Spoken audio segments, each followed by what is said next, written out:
नमस्कार दोस्तों, मैं डॉक्टर अरूप। मेरे यूट्यूब चैनल हेल्थ फ्रेंड में आप सभी का एक बार फिर से दिल से हार्दिक स्वागत है। मैं अपने टॉपिक पे आने से पहले आप सभी को यही रिक्वेस्ट करूंगा कि मेरे इस चैनल को ज़्यादा से ज़्यादा सब्सक्राइब करें, लाइक देना ना भूलें, कमेंट करें एंड शेयर करना बिल्कुल भी ना भूलें, जिससे मेरे द्वारा पहुंचाई गई जानकारी आप सभी के लिए बहुत लाभदायी हो। मैं आज जिस टॉपिक के ऊपर बोलने के लिए आया हूँ उसको लेकर के बहुत सारी महिलाओं ने मुझे फेसबुक में रिक्वेस्ट भेजा था।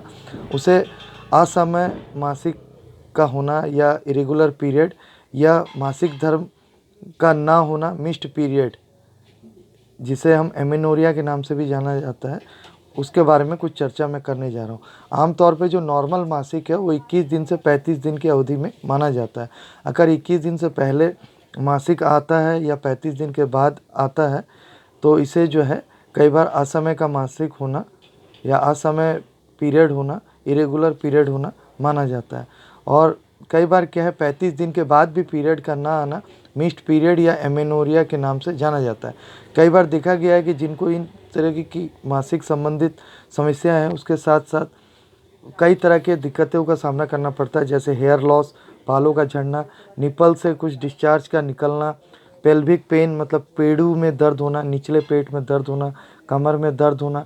कई बार क्या है, शरीर में मोटापा का आना। कई बार ऐसा देखा गया है कि जो है शरीर में कई तरह के ऐसे जोड़ों पर दर्द या माथे पे दर्द, सर का घूमना, चक्कर आना, इस तरह के कई लक्षण ऐसे आते हैं। इसका जो मुख्य कारण है पीरियड का असमय होना या एमेनोरिया या पीरियड का मिस होना, इसका मुख्य कारण कई बार गर्भ का रुकना भी देखा गया है। कई बार पीसीओएस, इसको लेकर के मैं आगे को एक वीडियो ज़रूर बनाऊंगा। जो आजकल देखा गया है कि बहुत सारी महिलाओं को पीसीओएस या पॉलीसिस्टिक ओवरियन सिंड्रोम का प्रॉब्लम है।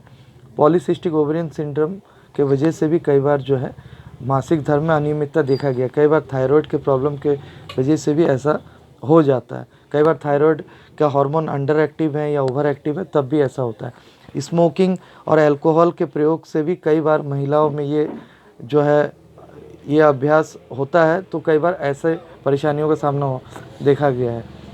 कई बार ओवर एक्सरसाइज के वजह से भी जो है इस तरीके की परेशानियों का सामना होता है। कई बार डाइट में जो है हरी साग सब्जी का कम खाना या पत्तेदार या ग्रीन वेजिटेबल या फ्रूट्स का कम खाना, जिससे कमजोरी की वजह से भी ऐसा होता है। अब इस चीज़ को कैसे हम सही कर सकते हैं मासिक धर्म को, उसके लिए कुछ टिप्स आपको शेयर करूंगा। उसमें अपने लाइफ स्टाइल कुछ चेंजिंग करना पड़ता है, जैसे इंसान को अपने दैनंदिन जीवन की एक्टिविटी में कुछ एक्सरसाइजेस, कुछ वॉकिंग वगैरह या योगा प्राणायाम, जिससे वो तनाव मुक्त हो सके। कई बार ये देखा गया है कि महिलाओं को हरी साग सब्जी या ग्रीन वेजिटेबल या जो भी फल फ्रूट है वो जिस मात्रा में लेना चाहिए वो नहीं लेते हैं, तो उनको अपने ज़िंदगी में दैनंदिन डाइट में शामिल कीजिए। ज़्यादा से ज़्यादा जो है आप ये कोशिश कीजिए कि आप नेचुरल जो फ्रूट्स हैं, जो सीजनल फ्रूट्स हैं, उसको इंक्लूड कीजिए अपने लाइफ में या दैनंदिन डाइट में। अगर आपको कोई हार्मोनल रिलेटेड इश्यूज़ हैं, अगर आपको हाइपोथायरॉयडिज्म या हाइपरथायरॉयडिज्म है, तो उसको आप ज़रूर डॉक्टर के पास जाकर के ट्रीटमेंट लें, तो उससे आपका पीरियड रेगुलर हो जाएगा। कई बार ये देखा गया है कि आप बर्थ कंट्रोल पिल्स जो है वो रेगुलरली नहीं लेते हैं, तो उसको लेने से भी पीरियड जो है रेगुलर हो जाता है। तो मैं उम्मीद करता हूँ जो जानकारी मैंने आप तक शेयर करने की कोशिश किया, आप उन चीज़ों को इस्तेमाल करके आप इस प्रॉब्लम से मुक्त हो जाएंगे या इसमें आपको काफ़ी फ़ायदा मिलेगा। इसके अलावा भी आपको मेरे से कोई अगर जानकारी चाहिए तो आप प्रत्यक्ष रूप से मेरे क्लिनिक में इस बीमारी के इलाज के रूप में भी आप आ सकते हैं। मेरे तीनों क्लिनिक्स के एड्रेस इसमें दिए हुए हैं यूट्यूब के चैनल में। साथ में आप व्हाट्सएप करके भी मुझसे संपर्क कर सकते हैं या मुझे कमेंट बॉक्स पर कमेंट करके भी पूछ सकते हैं। तो मैं उम्मीद करता हूँ मेरी दी गई जानकारी आपके लिए ज़रूर फ़ायदेमंद रहेगा। धन्यवाद। नमस्कार। जय हिंद।